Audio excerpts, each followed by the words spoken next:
سر سید بنارس میں 1876 میں تک جج کے عہدے پر فائز تھے، اور وہاں سے جب ریٹائرمنٹ انہوں نے لیا 18 جولائی سن 76 میں، اس کے بعد وہ اگست کی شروعات میں ہی علی گڑھ تشریف لے آئے تھے، اور یہاں پر انہوں نے اپنی جو تعلیم کی مشن تھا اس کو آگے بڑھایا. اور اس موقع پر جو ان کے فرزند تھے جسٹس سید محمود، اپنے والد کے لیے انہوں نے ایک یہ پھوس کا بنگلہ تھا جو 13.7 ایکڑ کے وسیع اراضی پر بنا ہوا تھا، اور جس کی چھت پھوس کی تھی.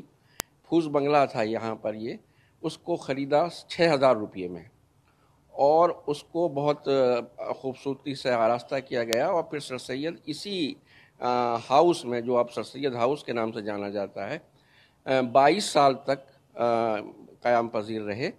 اور صرف 1898 مارچ میں جب ان کا انتقال ہوا تو اس سے چند دن پہلے ہی وہ یہاں سے گئے تھے. 22 سال تک وہ یہاں پر رہے. یہاں پھر جو یہ بنگلہ، اس سے پہلے سر سید کا جو مکان تھا وہ آج کل سمی منزل کے نام سے جانا جاتا ہے.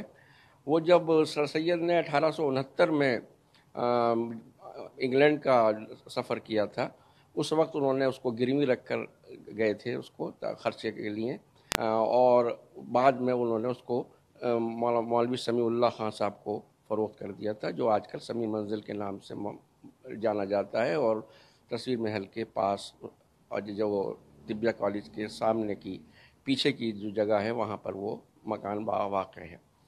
اس سر سید ہاؤس میں 22 سال تک رہنے کے بعد جب سر سید کا انتقال ہو گیا، اور 1903 میں سید محمود کا بھی انتقال ہو گیا، تو یہاں پر انگلش ہاؤس جو اس سے قیام جس کا 1901 میں ہو گیا تھا، 1903 میں یہاں پر انگلش ہاؤس شفٹ کر دیا گیا. انگلش ہاؤس ایک کالج کا بورڈنگ ہاؤس تھا، جس کو سر سید کی ایما پر اور ان کی صاحبزادہ آفتاب احمد خان کی اسکیم کے تحت بنایا گیا تھا. اس کا مقصد یہ تھا کہ یہاں کے رہنے والے اسٹوڈنٹس کو نہ صرف یہ کہ انگلش اسپیکنگ میں ٹرین کیا جائے، بلکہ ان کو صفائی ستھرائی کا سلیقہ، ایٹیکیٹس سکھائے جائیں، اور ویسٹرن اسٹائل سے رہنے کا سلیقہ سکھایا جائے. اور اس مشن کے تحت یہ انگلش ہاؤس کام کرتا تھا. اس زمانے کا بہت ہی ایلیٹ بورڈنگ ہاؤس تھا، اور جس کی بہت زیادہ ڈیمانڈ تھی، اور بہت زیادہ پاپولر تھا یہ انگلش ہاؤس. اور اس کا خرچہ بھی کافی تھا، جس کو افورڈ کرنا ہر ایک کے بس کی نہیں تھا. 60 روپیز 70 روپیز پر منتھ، جو اس زمانے کے لحاظ سے کافی بڑی رقم تھی، وہ منتھلی اس کی فیس تھی. بہرحال یہاں پر سر سید ہاؤس میں یہ 26 سال تک لگاتار انگلش ہاؤس کے طور پر سر سید ہاؤس میں چلتا رہا.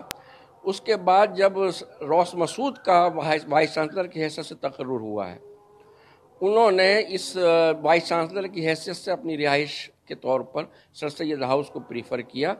اور جو 1929 سے لے کر 1934 تک وہ اس ہاؤس کے اندر، سر سید ہاؤس کے اندر بحیثیت وائس چانسلر قیام پذیر رہے. اس کے بعد سر ضیاء الدین صاحب بھی اسی مکان میں وائس چانسلر کی حیثیت سے رہے. تو تقریباً 11 سال تک یہ سر سید ہاؤس وی سی ریسیڈنس کے طور پر کام کیا ہے. اور جب سر ضیاء الدین کے بعد سر شاہ سلیمان صاحب کا اپائنٹمنٹ ہوا، انہوں نے یہاں آنا پریفر نہیں کیا، بلکہ وہ اپنے آفس سے ہی کے برابر 2 کمروں میں ہی رہا کرتے تھے. اس لیے پھر اس کے بعد دوبارہ سے انگلش ہاؤس یہاں پر شفٹ کر دیا گیا، اور 1945 تک سر سید ہاؤس میں انگلش ہاؤس چلتا رہا.